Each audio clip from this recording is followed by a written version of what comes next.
أعوذ بالله من الشيطان الرجيم بسم الله الرحمن الرحيم بسم الله وبحمده السلام عليكم ورحمة الله.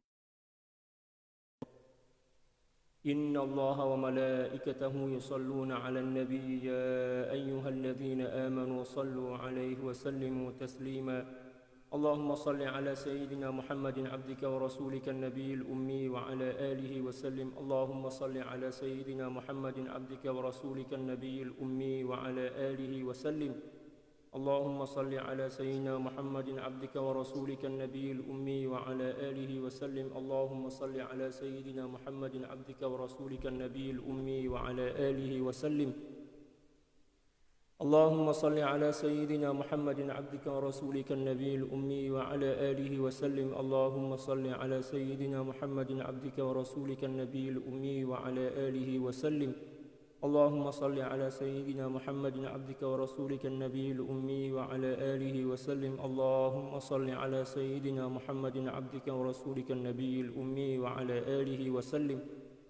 اللهم صل على سيدنا محمد عبدك ورسولك النبي الأمي وعلى آله وسلم. اللهم صل على سيدنا محمد عبدك ورسولك النبي الأمي وعلى آله وسلم. اللهم صل على سيدنا محمد عبدك ورسولك النبي الأمي وعلى آله وسلم عدد ما وسعه علم الله. الحمد لله غافر الذنب وقابل التوب شديد العقاب ذي الطول لا إله إلا هو إليه المصير.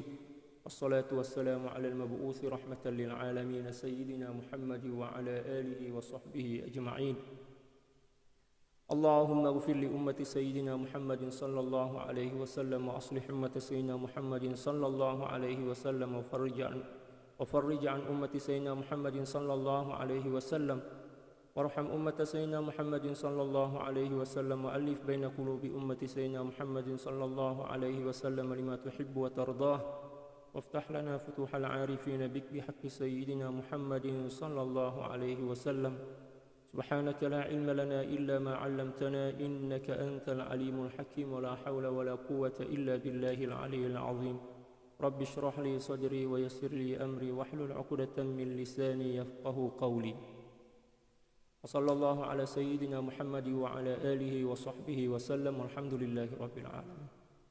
Alhamdulillah, kembali berjumpa dengan saya Sultan Mujahidin dalam kajian adab dan akhlak berinteraksi dengan Al-Quran daripada kitab At-Tibyan fi Adabi Hamalatil Quran karangan daripada Sayyidil Imam An-Nawawi radhiyallahu ta'ala. Pada subuh ini atau pagi ini kita akan membahas tentang hukum membaca dengan qiraatus sab'ah.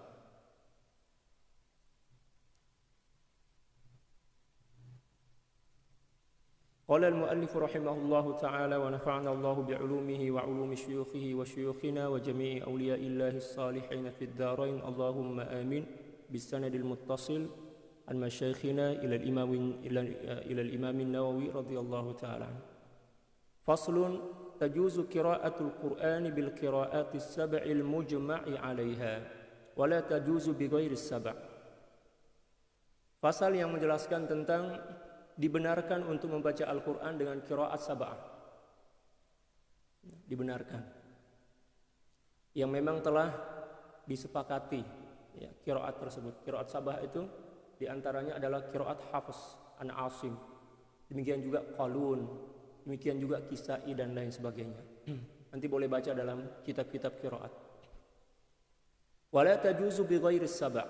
Dan tidak dibenarkan untuk membaca Al-Quran selain daripada qiraatus sab'ah.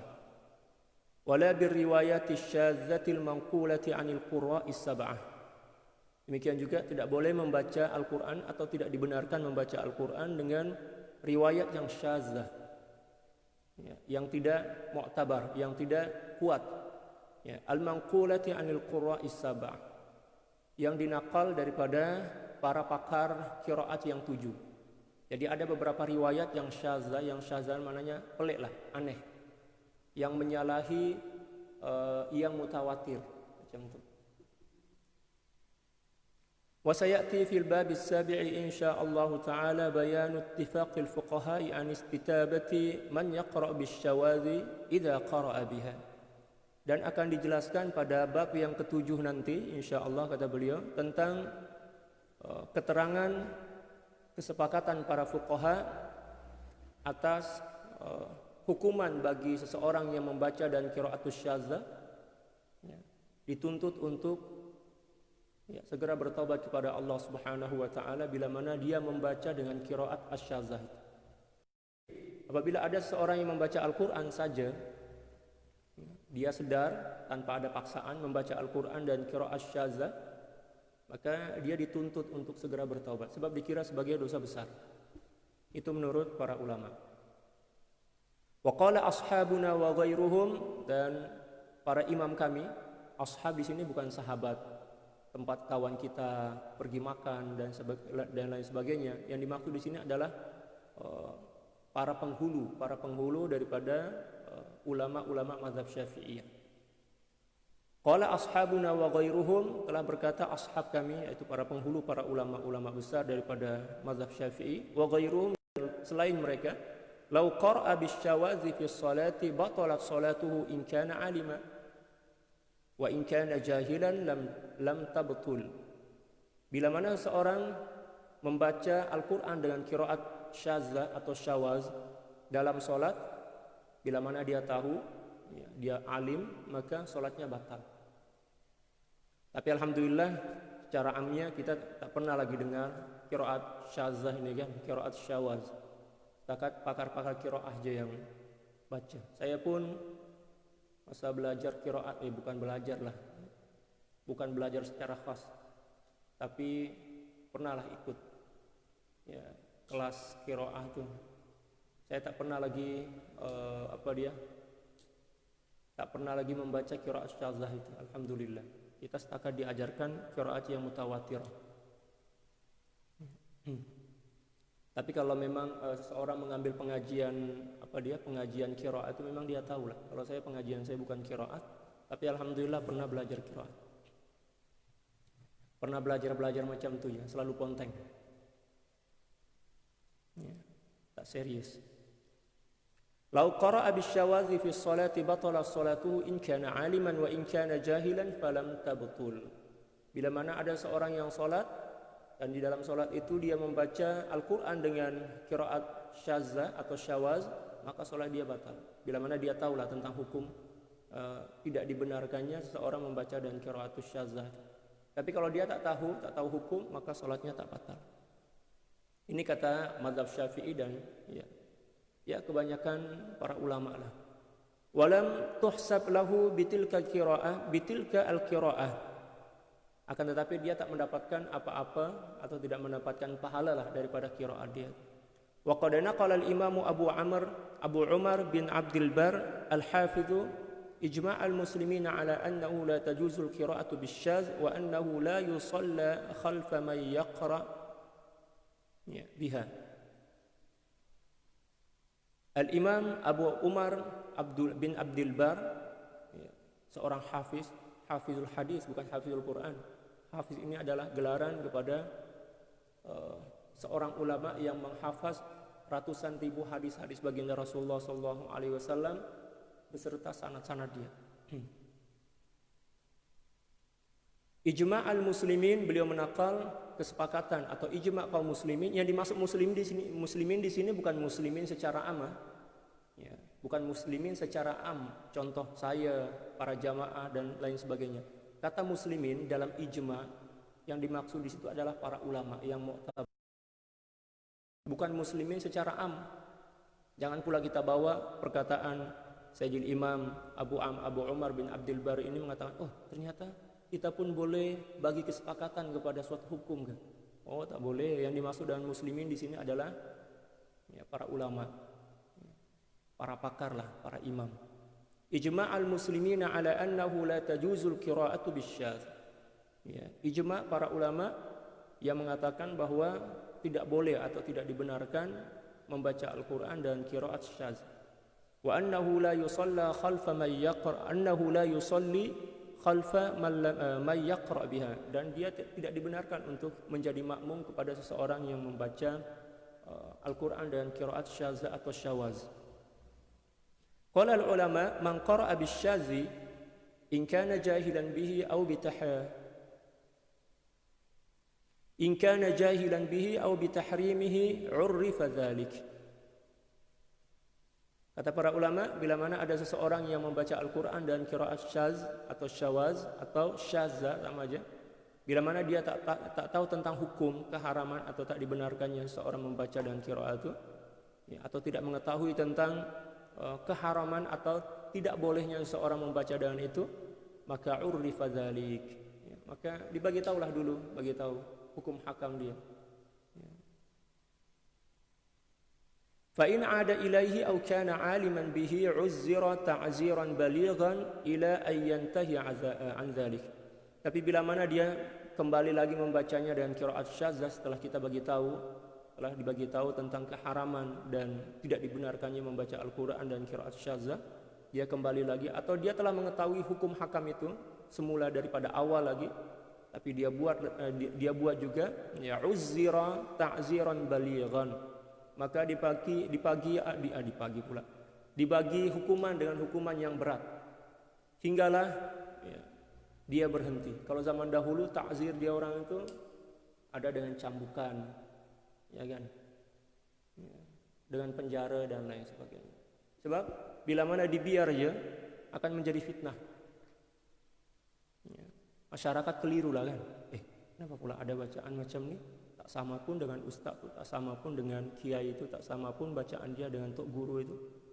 Nanti masyarakat keliru dan membiasakan diri. Ingatkan itu Al-Quran, walaupun sebenarnya qiraat syadzah, qiraat yang tidak mu'tabar, tak boleh kita baca, hukumnya haram. Ya. Wa yajibu ala kulli mutamakkinin min al-inkari alaihi wal man'i al-inkar alaihi wa man'ahu.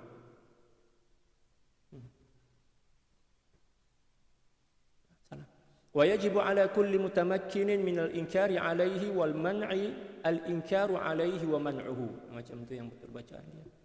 Dan wajib ke atas seseorang yang mempunyai kemungkinan atau mempunyai kuasa untuk mengingkarinya, maksudnya untuk mencegah. Ya. Maka hendaklah dia mencegah dan menghalau orang yang baca itu. Cegah segera. Bagi orang yang mampu, maknanya yang dimaksud dengan mampu di sini dia juga paham tentang ya qiraat syadzah. Kalau dia tak paham macam mana nak bagi tahu kepada orang lain yang qiraat itu adalah syadzah? Dia kena paham juga, maknanya ahli qiraat yang kena bagi tahu. Oh, tuan, mohon maaf tuan, ini qiraat syadzah ni tak boleh guna, haram hukum dia. Awak tahu daripada mana? Misal kata dia cakap macam tu kan, dia tanya macam tu, bagi tahu, oh saya pakar qiraat. Saya belajar kat Mesir misal 5 tahun, kat Syubra misal, qiraat. Ma'had qiraat khas. Ya, jadi dialah yang berhak untuk dan berkewajiban untuk mencegah ataupun untuk melarang orang yang membaca dan qiraat syadzah. Adapun ustaz-ustaz yang tak paham tentang qiraat, tak payah memandai-mandai dirilah. Ya, sampaikan atau serahkan kepada pakar qiraat. Dia yang berhak, dia orang yang berhak dan dia orang yang wajib untuk bagi peringatan dan juga bagi nasihat serta ya, mencegah, melarang mereka untuk membacanya. Faslun, idza ibtada'a bi qira'ati ahadil qurra'i fayanbaghi alla yazala 'ala al-qira'ati biha ma dama al-kalamu murtabita. Bila mana seseorang memulakan bacaan Al-Qur'an dengan salah satu di antara qira'at sab'ah yang mu'tabarah itu, yang mu'tabar, maka hendaklah dia senantiasa kekal dalam satu qiraat itu, ya. Bila mana atau selagi kalam dalam Al-Quran atau ayat dalam Al-Quran itu mempunyai hubung kait. Misal Allah Subhanahu wa taala sedang bercerita atau menjelaskan tentang hukum peperangan misalkan dalam surah Al-Anfal misal, yas'alunaka 'anil anfal qulil anfalu lillahi war rasul fattaqullaha wa aslihu dzata bainikum, dan seterusnya. Ini kan ayat yang bercerita tentang peperangan. Ya, suratul Anfal ini adalah ayat yang bercerita tentang peperangan mulai daripada awal sampai kepada akhir. Ya kan? Hampir seluruh ayat yang terhimpun dalam suratul Anfal itu adalah ayat yang menjelaskan tentang hukum hakam peperangan.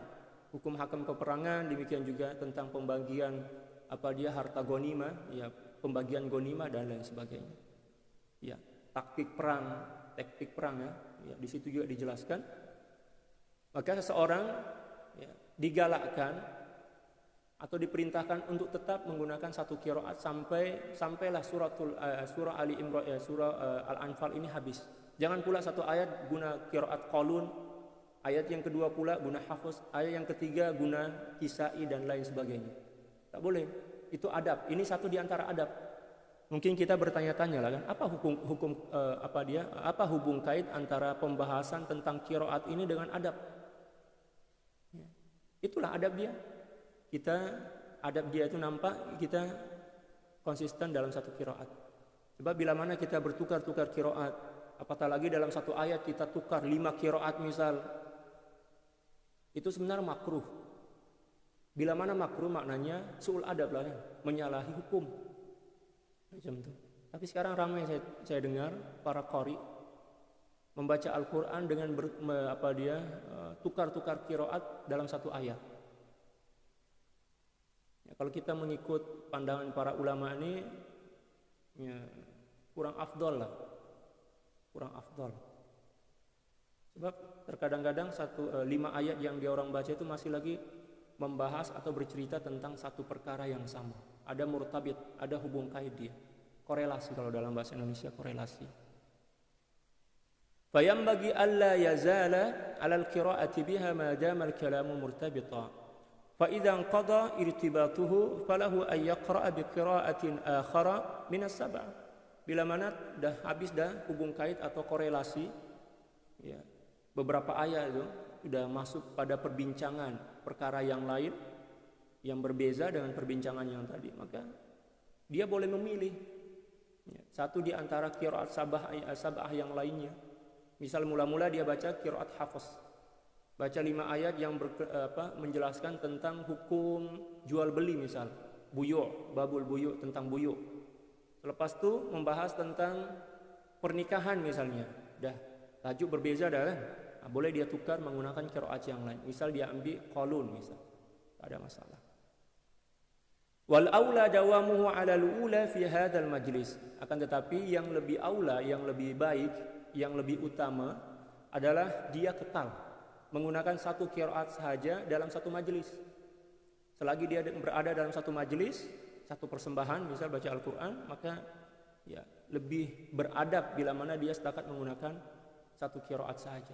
Nanti kalau berpindah ke majlis yang lain, ada jemputan lain pula, barulah dia guna qiraat yang lain. Itulah adab yang kita kena kedepankan, kita kena dahulukan, kita kena utamakan.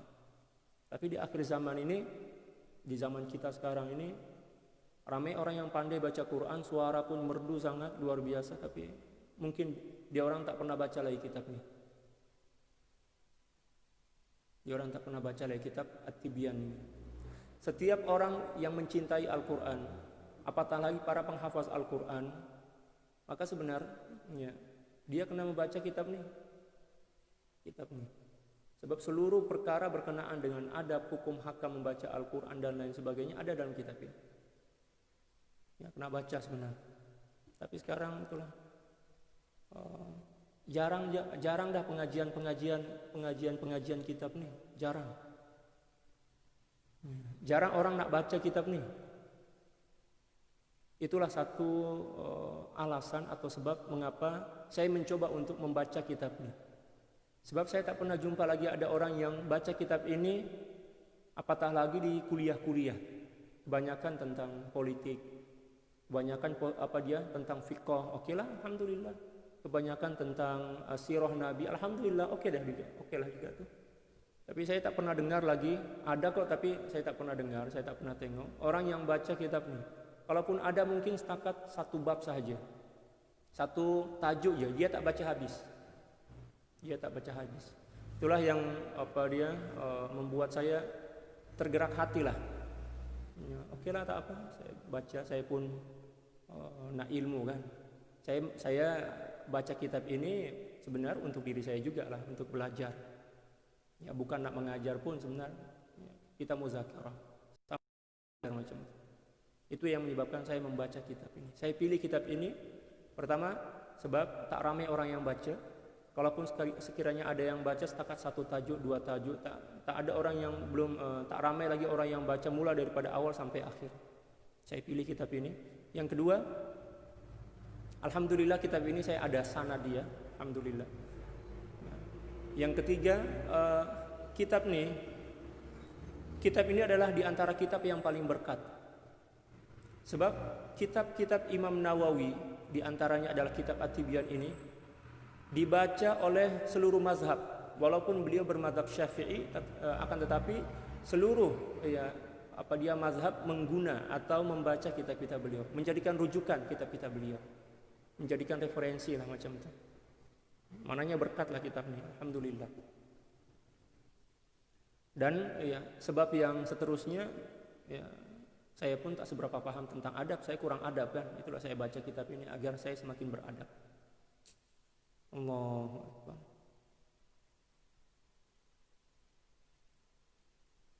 Faslun qala al-ulama al-aula ay yaqra ala tartibil mushaf. Apatah lagi setiap ma'had tahfiz atau pondok tahfiz sebenarnya wajib, ini di antara kitab wajib nih yang dibaca. Kitab wajib nih. Tapi tak tahulah, saya nampak pondok-pondok tahfiz yang ada ke Malaysia, di Indonesia pun macam itu. Kitab ini tak diajarkan langsung.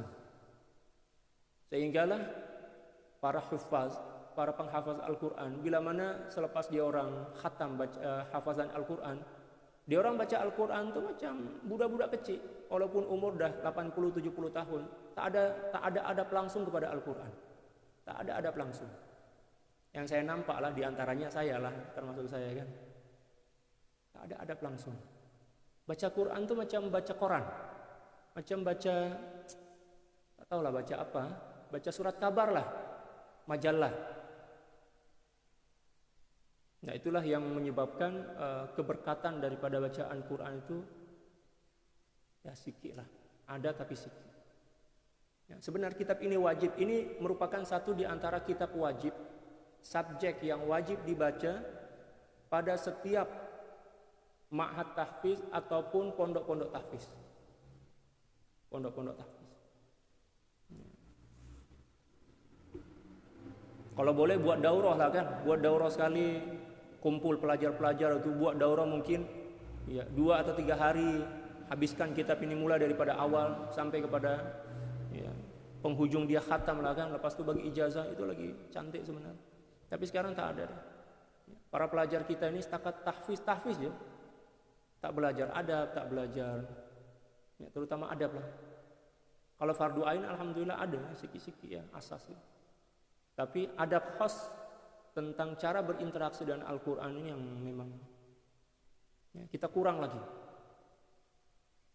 Oleh sebab itu jangan heran banyak atau ramai penghafaz Al-Quran setelah dia orang selesai menghafaz Al-Quran, pertama adab tak nampak, kurang lah. Yang kedua, dia mengguna kepakaran dia itu setakat untuk, mohon maaf lah, untuk apa? Untuk cari duit lah. Na'udzubillah. Itu tanda dia tak pernah baca kitab. Kalau sekiranya dia baca kitab ini, takkanlah dia buat macam itu. Kan sudah kita bahas kan pada bab yang kelima kalau tak silap, tentang mencari upah atau membaca Al-Quran dengan tujuan keduniaan. Apa hukum dia? Sudah kita bahas dah kan. Ya, mungkin dia tak pernah baca kitab ini. Dan tak pastilah adakah kitab ini telah pun diterjemahkan dalam bahasa Melayu. Wallahu a'lam. Wallahu a'lam. Saya bagi cadangan kalau boleh setiap ma'had tahfiz, pondok tahfiz, kena baca kitab ini, buat daurah. Atau bacalah setiap minggu 3 kali, sikit-sikit lah baca agar para pelajar kita itu paham tentang adab. Sebab ilmu tanpa adab kurang keberkatan.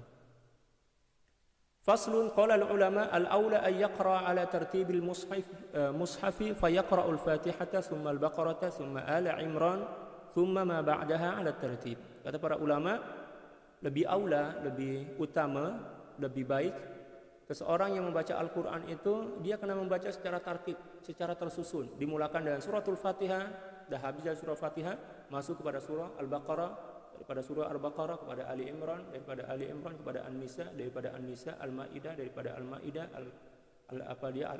Al-An'am, daripada Al-An'am kepada surah Al-A'raf, daripada Al-A'raf kepada surah Al-Anfal, dan lain sebagainya, dan seterusnya secara tertib. Jangan lompat-lompat macam kodok, macam katak, lompat sana lompat sini, walaupun memang dibenarkan juga tak ada masalah, tetapi kurang afdol. Alangkah lebih baiknya secara tertib. Sebab penyusunan letak surah dan ayat dalam Al-Quran itu mempunyai asrar dan hikam, mempunyai rahasia dan hikmah.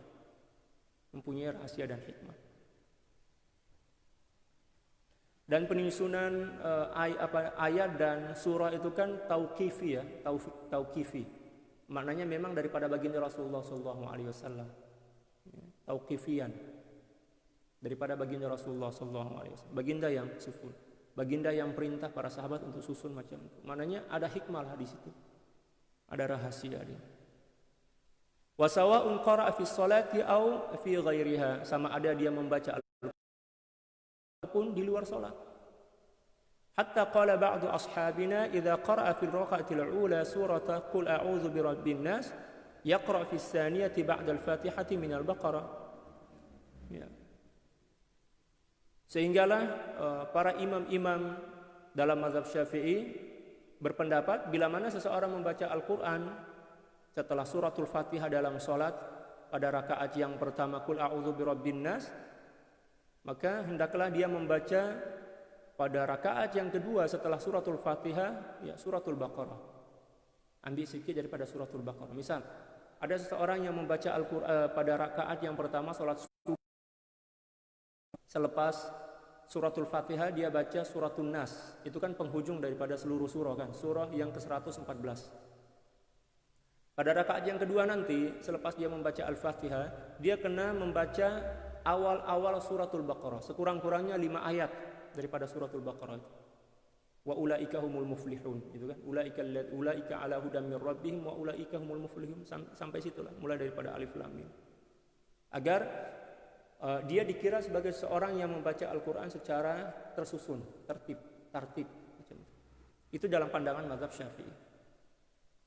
Qala ba'du ashabina, ya, separuh daripada kalangan ulama-ulama Syafi'iyah berkata, wa yustahabbu idza qara'a suratan ay yaqra'a ba'daha allati taliha, dan ya disunnahkan untuk membaca satu surah. Dan bila mana dah khatam dia kena membaca surah selepas itu, maknanya secara tertib. Ini pendapat lain daripada beberapa pendapat yang ada dalam mazhab Syafi'i dari golongan Syafi'iyah. Wa dalilu hadza anna tartibal mushaf innama ju'ila hadza hakadha li hikmatin. Dan dalil atau hujjah kepada pendapat itu adalah sesungguhnya penyusunan surah dalam mushaf tidaklah disusun seperti itu kecuali dengan adanya hikmah. Mesti ada hikmah dia, kata beliau. Fayambagi ayyuhafidhu 'alaiha illa ma warada asy-syar'u bistisna'ihi. Oleh sebab itu hendaklah dia bersungguh-sungguh untuk menjaga, untuk memelihara bacaan secara tertib itu, kecuali bila mana ya, kecuali beberapa pengecualian yang telah dijelaskan oleh syara'. Contoh misal salat Jumat. Salat Jumat membaca salat subuh pada hari Jumat. Pada rakaat yang pertama membaca surah alif lam mim sajadah. Alal insan.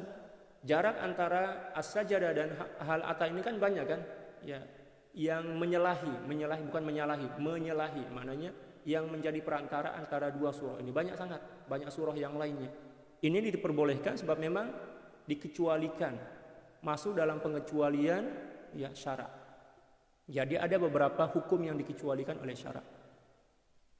Wa sholatil id fil ula, contoh yang lain salat id pada rakaat pertama membaca surat Qaf. Wa fis tsaniyati, adapun pada rakaat yang kedua membaca iqtarabatis saah. Ya, surah Qaf dan iqtarabatis saah ini jaraknya sangat panjang. Jauh lah, ada beberapa surah. Itu dibenarkan. Wa raka'atai sunnatil fajri fil ula qul ya ayyuhal kafirun wa fis tsaniyati qul huwallahu ahad. Demikian juga salat sunat 2 rakaat sebelum subuh disunnahkan membaca Qul ya ayyuhal kafirun setelah membaca suratul Fatihah pada rakaat yang pertama, dan membaca Qul huwallahu ahad pada rakaat yang kedua selepas membaca suratul Fatihah. Dan jarak antara Qul ya ayyuhal kafirun dan Qul huwallahu ahad ada beberapa surah kan. Tapi tak apa. Ya, ini dibenarkan sebab memang ada hadis yang memperbolehkan buat macam itu. Wa raka'atil witr, demikian juga ketika kita membaca beberapa rakaat salat beberapa rakaat witir, ya, disunnahkan pada rakaat yang pertama membaca sabbihisma rabbikal a'la. Rakaat yang kedua pula Qul ya ayyuhal kafirun. Sabbihis dan Qul ya ini kan ada beberapa ayat yang menyelangi, maknanya yang memisahkan menjadi penengah. Wa fi tsaniyati, adapun bacaan yang kedua adalah Qul ya ayyuhal kafirun. Wa fi tsalisati, pada rakaat yang ketiga membaca Qul huwallahu ahad dan muawwidzatain, membaca Qul a'udzu birabbil falaq serta Qul a'udzu birabbin nas. Itu dalam pandangan mazhab Syafi'i. Walau khalafa al-muwalata fa qara'a suratan la tali al-ula aw khalafa at-tartiba fa qara'a suratan thumma qara'a suratan qablaha jaz. Tapi kalau sekiranya ada seseorang yang menyalahi bacaan secara tertib, misalnya dia membaca satu surah, selepas dia membaca satu surah itu habis, dia tak terus pergi kepada surah yang berdampingan dengan surah itu, dia patah balik, maknanya kembali ke atas misalnya, maka hukumnya jaz, harus, boleh. Kalau dalam bahasa Melayu harus, kalau dalam bahasa Indonesia boleh. Itu perbezaan antara bahasa Melayu dan bahasa Indonesia. Mula-mula saya dengar, kenapa orang Melayu terjemah jaz itu harus? Kalau harus dalam bahasa Indonesia itu mesti, mesti buat. Kamu harus buat ini, maknanya kena betul-betul buatlah, mendekati wajib. Malah terkadang-kadang kata harus itu dimaknakan wajib kalau dalam bahasa Indonesia. Tapi ternyata dalam bahasa Melayu jaz harus itu artinya boleh. Macam itu kan. Itulah di antara perbedaan bahasa Melayu dan bahasa Indonesia. Faqad ja'at bitilka atharun katsiratun wa qad qara'a Ibnu Umar radhiyallahu taala anhu fi rak'ati al-ula min as-subhi bil kahfi wa fi tsaniyati bi surati Yusuf wa qad kariha jama'atun mukhalafat tartibil mushaf. Dan dalil kepada harusnya seseorang atau bolehnya seseorang membaca Al-Quran atau surah tidak secara tartib adalah apa yang telah dilakukan oleh Sayyidina Umar radhiyallahu taala an ketika mana beliau menjadi menjadi imam di salat subuh.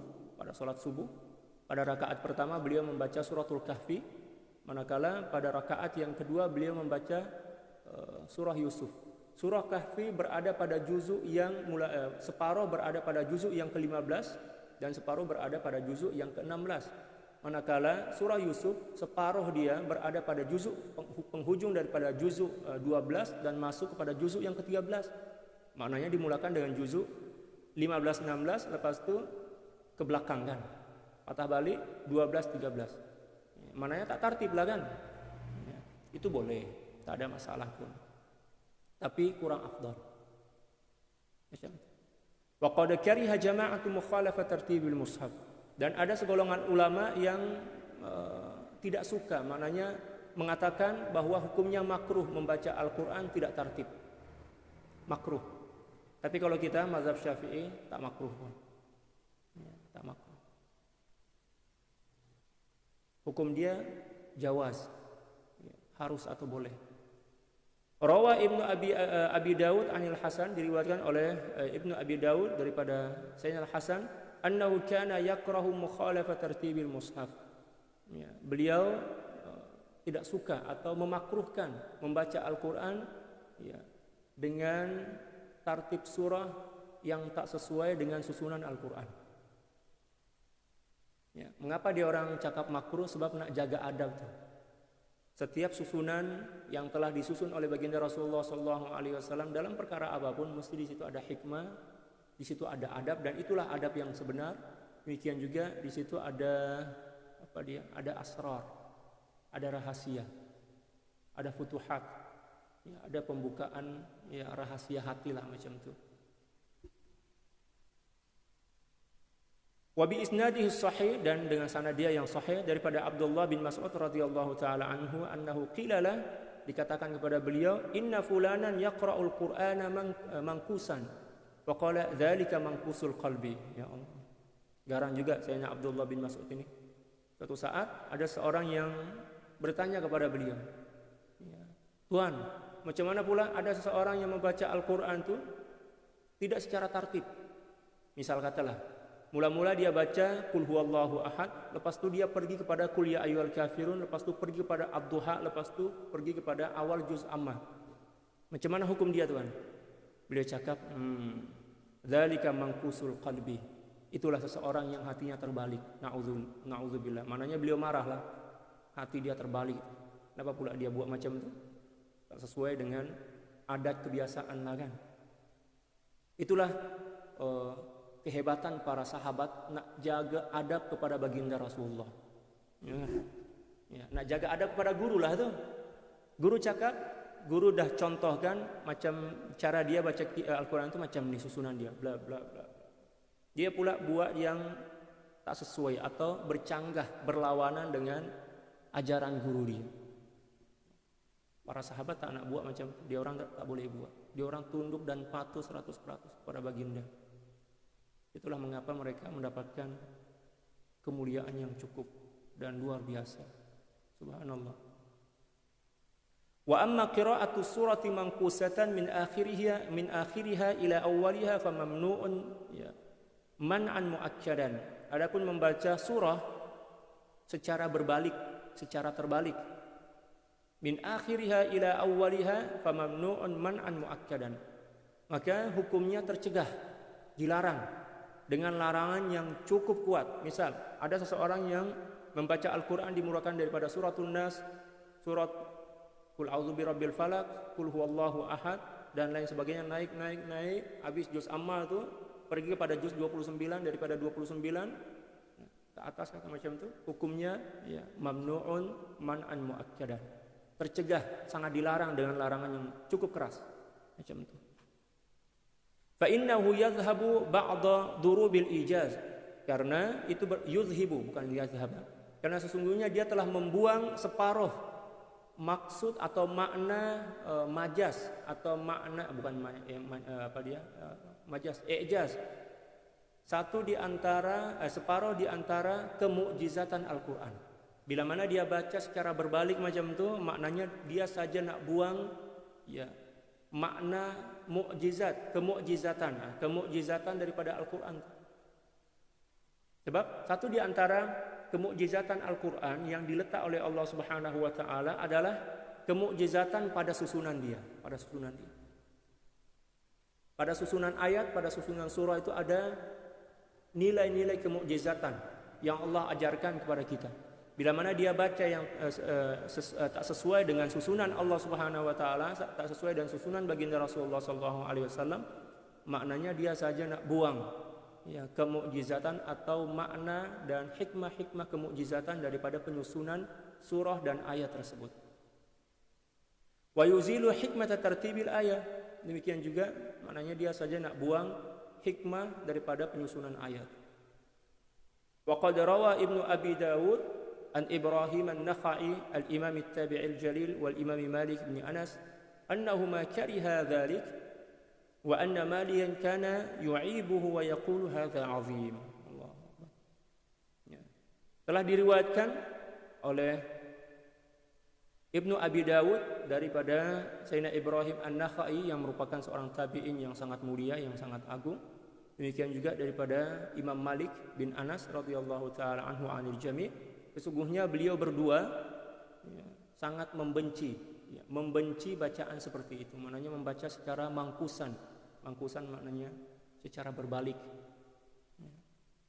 Wa anna Malikan kana yu'ibuhu, dan sesungguhnya Imam Malik sangat mencela orang yang buat macam itu dan mengatakan ya hadza 'azimun, ini dosa besar. Beliau cakap itu dosa besar. Itu pendapat Imam Malik. Wa amma ta'limu sibyani min akhiril mushaf ila awwalihi fa hasanun falaysa min hadzal bab. Adapun ya ketika mana mengajar budak-budak kecil, biasalah budak-budak kecil ini dia kena memulakan belajar itu daripada yang paling mudah kan. Ya. Bila mana sedang mengajar budak kecil dimulakan dengan suratul Nas ke atas suratul Falak dan lain sebagainya naik ke atas, maka itu dibenarkan. Sebab itu adalah bertujuan untuk memudahkan ya bagi budak-budak kecil yang sedang minat membaca mempelajari Al-Qur'an. Dan ini pengecualian lah macam itu. Fa inna dzalika qira'atun mutafasilah ay mutafadilah fi ayyamin mutaaddidah. Karena bacaan dia itu kan adalah bacaan yang terputus-putus kan. Dalam beberapa hari. Ya, sehari itu dia tak baca mulai daripada suratul Nas sampai kepada awal daripada surah apa dia? Surah Amma Yatasaalun. Sehari baca suratul Nas, dia orang belajar suratul Nas. Esok pula qul a'udzu birabbil falaq, esok pula qul huwallahu ahad. Maknanya kan ada pembatas ya, menyelangi ya antara bacaan yang pertama dan bacaan yang kedua itu ya belasan jam lah atau mungkin 20 jam lebih lah. Ya, 20 jam. Maknanya ada masa yang menjarakinya, yang menjadi jarak dia, tak ada masalah. Itu pengecualian. Ma'ama fihi min tashilil hifzi alaihim wallahu a'lam, dan juga itu untuk memudahkan mereka ya, menghafaz surah-surah pendek tersebut.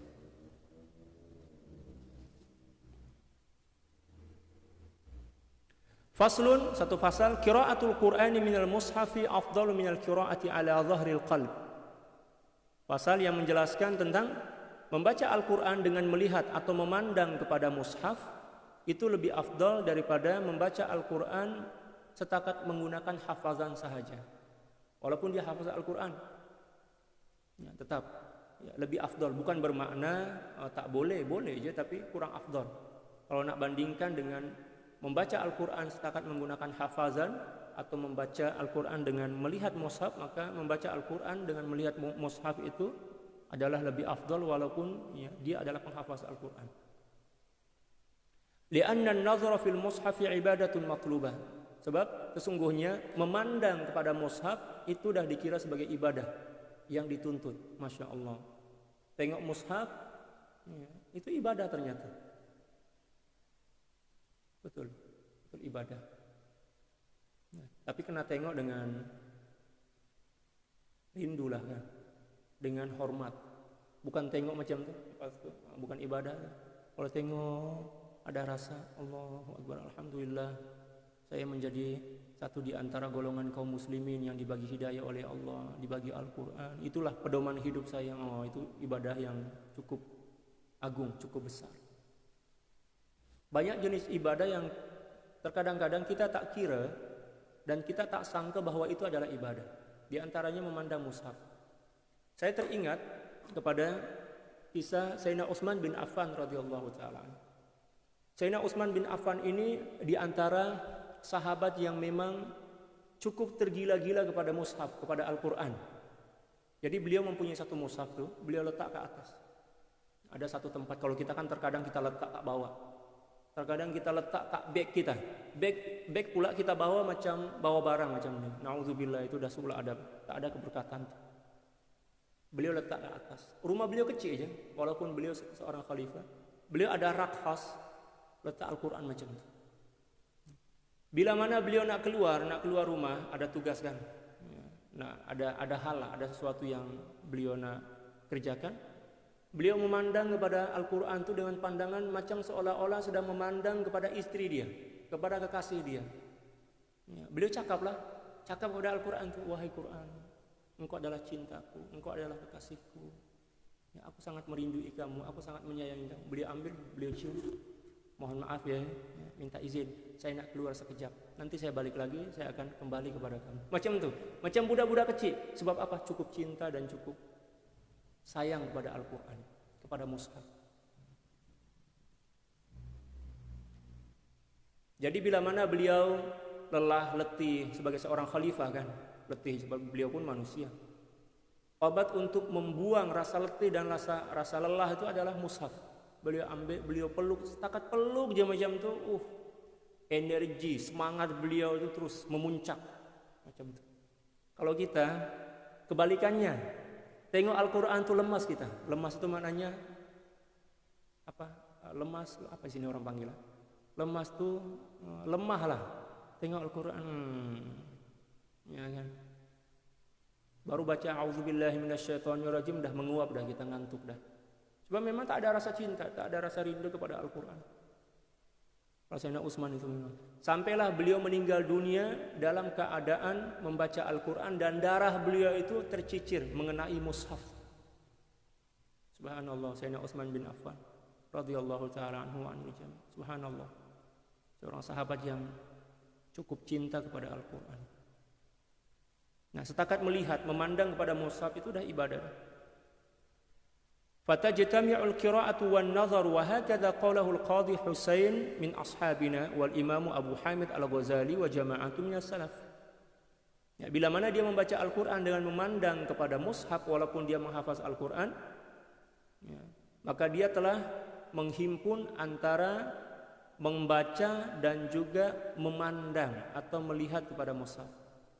Ya, maknanya itulah ya yang paling afdal, seperti mana yang dikatakan oleh Al-Qadhi Abul Husain daripada golongan ulama mazhab Syafi'i, demikian juga Imam Abu Hamid Al-Ghazali, Imam Ghazali, wa jama'atun minas salaf. Ya, dan juga ya sekelompok ulama-ulama salaf yang lainnya. Wa naqala Al-Ghazali fil Ihya anna katsirina minas sahabati radhiyallahu taala anhum kanu yaqra'una minal mushaf. Dan telah dinakalkan oleh Al-Imam Al-Ghazali dalam kitab Ihya Ulumuddin bahwa sesungguhnya ramai di antara para sahabat radhiyallahu taala anhum yang membaca Al-Qur'an terus daripada mushaf, memandang kepada mushaf walaupun dia orang hafaz. Wa yakrahuna ay yakhruja yaumun wa la yanzuruna fil mushaf. Dan mereka sangat tidak suka ya, bila mana mereka keluar daripada rumah sehari aja ya, tak memandang kepada Al-Qur'an. Jadi Al-Quran itu mungkin lebih dibandingkan anak istri mereka lah. Kalau kita kebalikannya kan, jumpa dengan anak istri dah lupa dah kepada Al-Quran. Malah terkadang-kadang tak jumpa anak istri pun Al-Quran memang kita dah lupa dah. Tak memandang sedikit pun kepada Al-Quran. Kita kena ubah tuh, kita kena tukar kebiasaan tuh. Sebab kefahaman kita tentang sesuatu mengikut kadar cinta kita kepada sesuatu itu. Boleh paham? Apa yang memudahkan kita untuk boleh memahami Al-Quran? Cintai Al-Quran, hormati Al-Quran. Sebab mengikut kadar kecintaan kita kepada sesuatu, mengikut kadar itulah ya, kefahaman kita, demikian juga amalan kita melalui sesuatu itu. Para sahabat, dia orang betul-betul faham tentang Al-Quran, sebab memang dia orang cinta kepada Al-Quran. Dan cara paling mudah untuk memahami sesuatu adalah melalui jalan cinta, jalan cinta. Contoh macam ini. Contoh aja. Ada suami istri yang saling mencintai. Betul-betul mencintai karena Allah Subhanahu wa taala, bukan karena dunia, bukan karena syahwat dan lain sebagainya. Sebab dia orang saling mencintai dengan sepenuh hati. Antara kedua suami istri ini terkadang-kadang untuk mengutarakan, untuk menyampaikan suatu keinginan hati, dia orang tak guna lisan dah, tak guna cakap dah. Tengok aja, dah tahu dah. Oh, suami saya lapar nih. Oh, istri saya ini tak ada duit ini, macam tu. Setakat tengok aja macam ni. Ya. Ala sabilil isyarah, melalui isyarat. Demikian juga orang yang cinta kepada Al-Quran, ya, rindu kepada Al-Quran, terkadang-kadang walaupun dia bukan tergolong daripada pakar tafsir, tapi bila mana dia baca Al-Quran macam itu dengan rasa cinta dia, Allahu Akbar, Allah buka rahasia Al-Quran itu. Al-Quran itu membentangkan diri dia, buka diri dia. Nah, tengok rahasia-rahasia saya, tengoklah. Inilah ilmu-ilmu yang terkandung dalam diri saya, macam itu. Ya. Maka cara yang terbaik untuk mempelajari isi kandungan Al-Quran dimulakan dengan cinta. Dimulakan dengan cinta dan diteruskan dengan cinta dan diakhiri dengan cinta. Cinta, cinta, cinta. Cinta adalah cara terbaik untuk memahami hakikat sesuatu. Tanpa adanya cinta kita tidak akan boleh memahami hakikat sesuatu. Dimulakan dengan cinta. Macam mana Ustaz nak bangkitkan cinta kepada Al-Quran ini Ustaz? Belajarlah kepada orang-orang yang mencintai Al-Quran. Ya, mohon kepada Allah, banyak-banyak berdoa, rajin-rajin baca Al-Quran tu. Jaga kehormatan Al-Quran, ambil Quran dengan hormat, ambil, cium, peluk, letak kat dada kita, cium, kucup. Di sini orang panggil kucup lah. Ya. Kalau boleh bagilah kata-kata cinta sikit Al-Quran. Alhamdulillah. Ya. Allah bagi anugerah kepada saya sebagai golongan orang-orang yang beriman yang dianugerahkan Al-Quran sebagai kita. Engkau adalah kecintaanku. Rayulah sikit Al-Quran tuh. Nah, ya, macam itulah. Jadi bahasa cinta itu memang gila. Bahasa cinta itu gila. Kalau tak gila, kalau tak menggila bukan cinta. Itu kaidah cinta. Cinta itu gila. Kalau bukan gila, kalau tak gila bukan cinta. Tengok para sahabat mencintai Al-Quran macam orang gila. Ya, oleh sebab itu ilmu yang melimpah ke dalam jiwa mereka, satu ayat jadi orang baca, oh memang, oh ya Rabb, subhanallah, para sahabat radhiyallahu taala.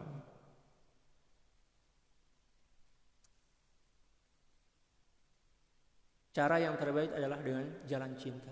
Nak belajar kepada guru, mulakan dengan cinta kepada guru itu, kepada mursyid, kepada guru kerohanian kita. Seluruh ilmu yang ada dalam jiwa dia, dalam dada dia itu terus tumpah, bukan setakat mengalir aja, tumpah terus ke dalam jiwa seorang murid yang betul-betul cinta kepada guru dia. Tapi masalahnya terkadang kita datang kepada guru mursyid, datang kepada guru kita, datang setakat nak mengisi masa aja. Kononnya nak mencari berkat, nak menuntut ilmu, rugi sangat. Kenapa setakat ilmu yang kita nak tuntut? Kalau kita boleh lebih daripada itu, ilmu, keberkatan, rahasia, hikmah, kenapa kita tak ambil sekali semua kan? Semua sekali kan? Tapi sebab kita tak faham jalan dia, cara dia, itulah yang jadi macam itu. Rugi sangat kita, rugi sangat.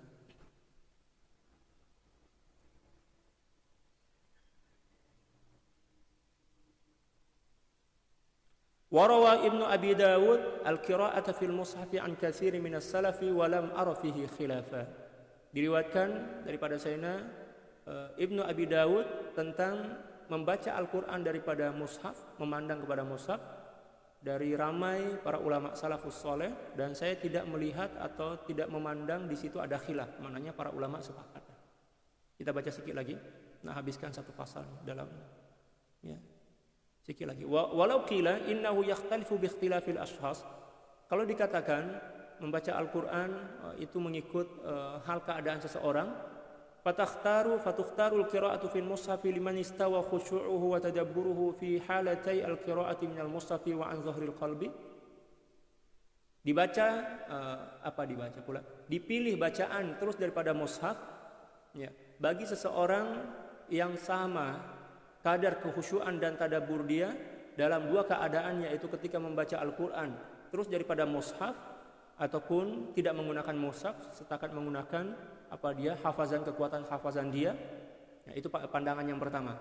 Jadi kata beliau, bila mana ada seseorang yang membaca Al-Quran ya, kekhusyuan dia dalam membaca Al-Quran sama, serupa antara terus membaca melalui mushaf, memandang kepada mushaf, ataupun menggunakan hafazan dia, sama khusyuk dia, maka lebih afdal terus melihat kepada mushaf. Sebab apa? Dia mendapatkan kemuliaan yang lebih. Apa dia? Kemuliaan memandang kepada mushaf. Itu hal keadaan yang pertama, kata beliau. Wa tukhtarul qira'atu an zahril qalbi liman lam yakmul bidzalika khusyu'uhu wa tadabburuh. Adapun seseorang yang khusyuk dan tadabbur dia belum sempurna, maka dipilih ya, membaca Al-Quran daripada hafazan. Itu lebih afdal ya kan? Ini bagi penghafaz Al-Quran yang para pemula lah, yang mana dia belum seberapa paham tentang maksud kandungan daripada Al-Quran, maka lebih afdal ya, membacanya daripada hafazan. Pertama, untuk menjaga hafazan agar ya, semakin kuat. Yang kedua ya, untuk membangkitkan semangat kita, semangat para penghafaz Al-Quran itu untuk menghabiskan murajaah dia, mengulang hafazan itu. Sebab bila mana dia membaca Al-Quran daripada mushaf dan dia masih pemula lagi, hafazan dia tak seberapa lancar lagi, maka tidak akan semakin lancar. Sebab dia masih lagi melihat kepada mushaf kan. Nah, di situ ada beberapa perbezaan mengikut keadaan seseorang. Wa yazidu ala khusyu'ihi wa tadabburihi law qara'a minal mushaf lakana hadha qaulan hasan. Dan bila mana dia memandang kepada mushaf walaupun dia menghafaz Al-Qur'an dan khusyuknya semakin bertambah dan juga pemahaman dia tentang ayat-ayat yang dibacanya itu semakin mendalam, maka membaca daripada mushaf itu lebih baik. Lebih baik.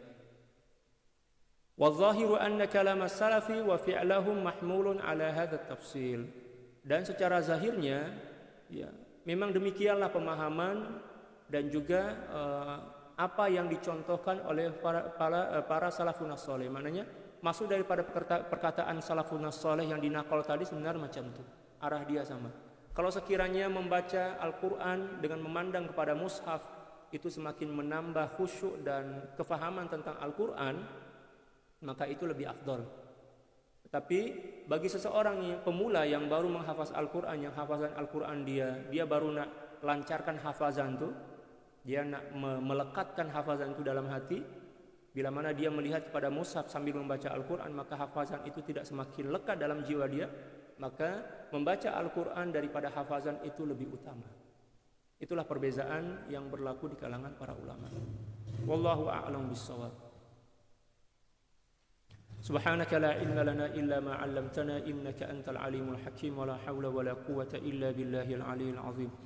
Inna Allaha wa malaikatahu yusalluna 'alan nabiy ya ayyuhalladzina amanu sallu 'alaihi wa sallimu taslima.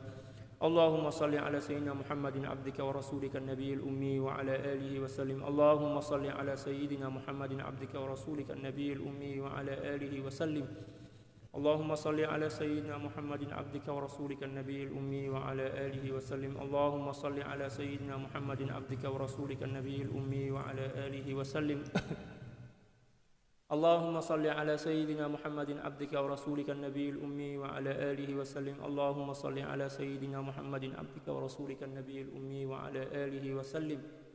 اللهم صل على سيدنا محمد عبدك ورسولك النبي الأمي وعلى آله وسلم. اللهم صل على سيدنا محمد عبدك ورسولك النبي الأمي وعلى آله وسلم.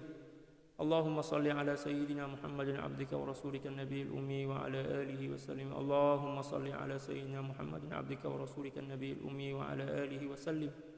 اللهم صل على سيدنا محمد عبدك ورسولك النبي الأمي وعلى آله وسلم عدد ما وسعه علم الله. Sekian, semoga kita istiqamah dalam pengajian ini. Wallahul muwaffiq wal hadi ila sabilir rasyad wal afu minkum. Tsumma assalamu alaikum warahmatullahi taala wabarakatuh.